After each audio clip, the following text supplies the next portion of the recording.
Hello, everybody's on YouTube. Today I'm going to teach you about Chinese lesson for beginner.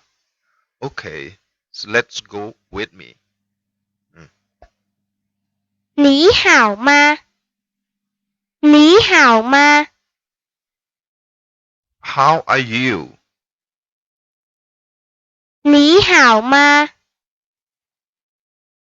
How are you? 我很好，我很好。 I'm very well. 我很好。 I'm very well. 你呢？你呢？ And you? 你呢？ And you? 我也很好，我也很好。 I'm also very well. 我也很好。 I'm also very well. 你叫什么名字？你叫什么名字？ What's your name? 你叫什么名字？ What's your name? 我叫李希麻。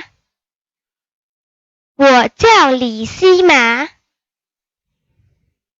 I am Li Sima. 我叫李希麻。 I am Li Sima. Li Sima is the name of the people, so all of you can put the name of the people after 我叫. For example, 我叫 John. I am John. What to study?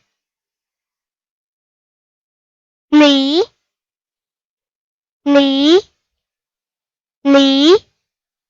You. 你 You. 我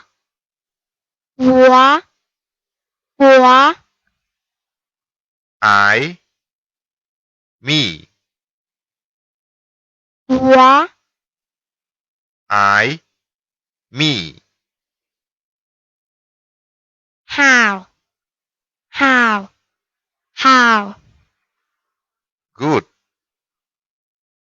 Well. 好 Good. Well. 很好 Very good. Very well. 很好 Very good. Very well.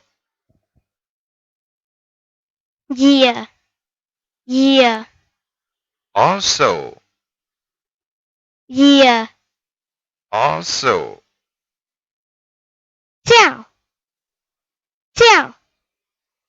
To call. To be called. 叫 To call. To be called. 什么 What? 什么 What? 名字